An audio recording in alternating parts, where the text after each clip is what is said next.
क्या आप एक पेरेंट हैं और कोरोना काल में अपने बच्चों की पढ़ाई में हुए नुकसान से परेशान हैं?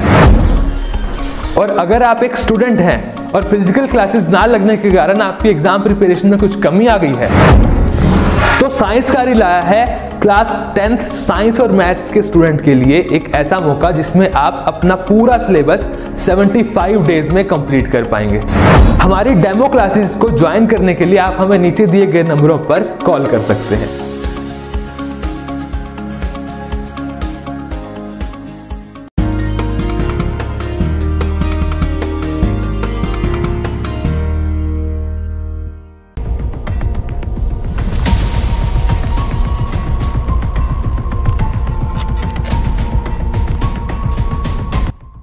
एक विशेष समारोह की तैयारी करते ये एनएसएस के कैडेट्स हैं। ये लघु सचिवालय है सिरसा का और सैनिक कल्याण बोर्ड का ये कार्यालय है। उस पर एक आज विशेष समारोह हुआ। 1971 की पाकिस्तान के साथ हुई जंग में जिस तरह विजय पताका लहराई थी देश ने, और उसी की स्वर्ण जयंती मनाते हुए आज ये कार्यक्रम का आयोजन किया गया और विजय ज्योति की प्रतीक्षा कर रहे हैं सभी लोग।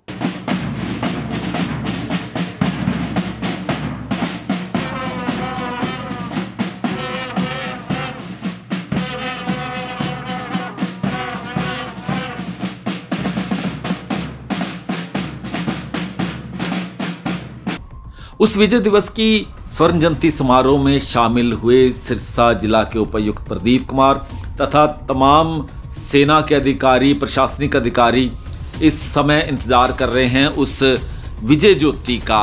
और इस तरह से प्रवेश होता है इस विजय ज्योति का। ये विजय ज्योति पूरे देश में संदेश लेकर चल रही है, उस शौर्य का एक संदेशा लेकर चल रही है। और आज इसको रिसीव किया है यहाँ पर उपायुक्त ने तथा तमाम अधिकारियों ने, और याद कर रहे हैं उन रणबांकुरों को जिन्होंने अपने देश के लिए एक बहुत बड़ा युद्ध लड़ा था। और इस युद्ध में हजारों पाकिस्तानी सैनिकों को बंदी बनाया गया था और एक बहुत बड़ी फतह हासिल की थी। और यहाँ पर वो लोग भी शामिल हैं जिन्होंने सैनिक के तौर पर इस युद्ध में हिस्सा लिया। ये समारोह आज हो रहा है सिरसा में और बहुत ही हर्षोल्लास के साथ इस समारोह का आयोजन किया जा रहा है। मैं मेजर अमित वीर नारीज, जिला सैनिक बोर्ड के कमांडिंग ऑफिसर कल दादर, फैमिलीज, एनसीसी कैडेट्स और मीडिया का स्वागत करता हूं। लिखा गया है जिसमें भारत को विशेष स्तर पर नई पहचान मिली और साथ ही एक नए राष्ट्र का निर्माण हुआ। 16 दिसंबर 1973 को पाकिस्तान के लेफ्टिनेंट मिस्टर प्रदीप कुमार। और इस समारोह में अब समय आ गया है एक विशेष सम्मान का। उन सभी सैनिकों को सम्मानित किया जा रहा है जिन्होंने इस युद्ध में हिस्सा लिया। खास तौर पर जो सिरसा जिला से संबंधित है, ये वो लोग हैं जिन्होंने अपनी जवानी के समय को अपने देश के लिए समर्पित किया था। ये तमाम सिरसा जिला के सैनिक हैं जो इस वक्त आप अपनी स्क्रीन पर देख रहे हैं। इन्होंने उस युद्ध में शिरकत की थी और देश का गौरव बढ़ाया था अपनी जान की बाजी लगाकर। इन तमाम सैनिकों को सम्मानित किया जा रहा है। यहाँ पर सेना के अधिकारी हैं तथा जिला उपायुक्त प्रदीप कुमार हैं। इन तमाम सैनिकों को और सैनिक अधिकारियों को उस समय जो सैनिक अधिकारी थे, कैप्टन थे या इससे और बड़े ओहदों पर जो अधिकारी थे, उनको सम्मानित किया जा रहा है। ये सभी सिरसा जिला से संबंधित वो सैनिक हैं, वो शूरवीर हैं जिन्होंने देश के लिए वो युद्ध लड़ा था और उनके पास बहुत सारी स्मृतियां हैं उस युद्ध की। उस युद्ध में हजारों सैनिकों को, पाकिस्तान के सैनिकों को बंदी बनाया गया था और एक तरह से विश्व का एक कीर्तिमान स्थापित किया गया था। और ये वो महिला हैं जो उस सैनिक की परिवार से थी जिसने शहादत दी इस युद्ध में। 1971 का जो पाकिस्तान के साथ युद्ध हुआ था, नई पीढ़ी के लिए ये बड़ी एक गौरवशाली बात हो सकती है। देश ने किस तरह से ये युद्ध लड़ा और किस तरह जीता। ये तमाम सैनिकों का सामूहिक चित्र और उपायुक्त अपना संदेश देते हुए।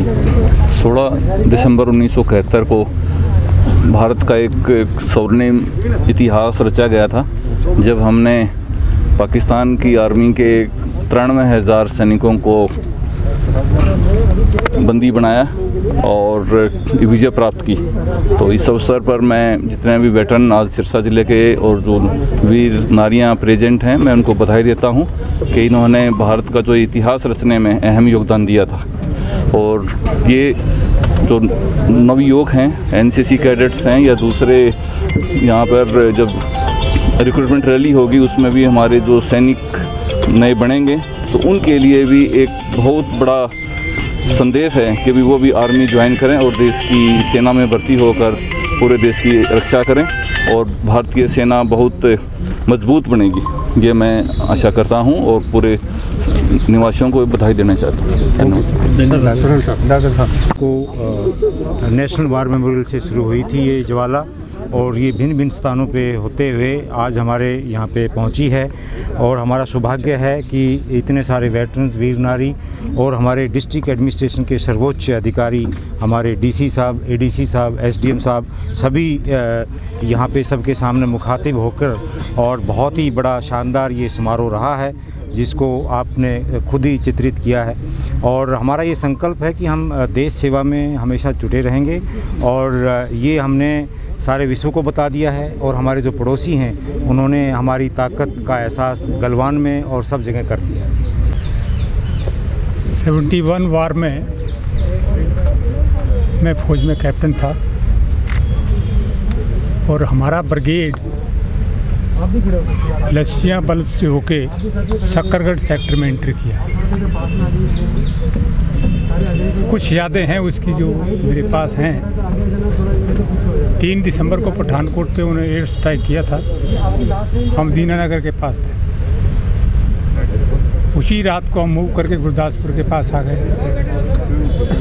4 को हमको आदेश हुआ हमारे ब्रिगेड को कि आप 6 तारीख की रात में पाकिस्तान में घुसेंगे यानी इंटर करेंगे।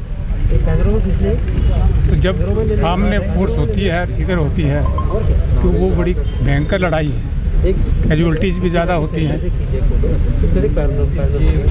तो उस समय ये डर नहीं था कि लड़ाई में क्या होगा, परंतु बीवी बच्चों का ध्यान जरूर था। तो मुझे याद आता है एक कुएं पर बैठ के मैंने 2 लेटर लिखे थे, एक अपने फादर को और एक बड़े साला को कि भी बाल बच्चों का ध्यान रखना। सर आज 50 साल हो चुके हैं, आज ज़्यादा 50। बड़ी खुशी की बात है कि ये कार्यक्रम हो रहा है। मुझे याद है कि 71 वार के बाद या उससे पहले भी जो जनता में जोश था, पूरा देश लड़ रहा था। ये नहीं कि हम लड़ रहे थे, पूरा देश लड़ रहा था। कुर्बानी की कोई बात नहीं थी। जो नहीं लौट पाया वो नहीं लौट पाया, जो लौट पाए सो लौट पाया, परंतु देश एक था। देश की पूरी एकता फौज के साथ थी। फौज का मनोबल उसमें बहुत ऊंचा था और जब देश मदद करता है तो फौज लड़ती है। ठीक है, जब फौज बढ़िया लड़ती है तो देश उनका आदर करता है।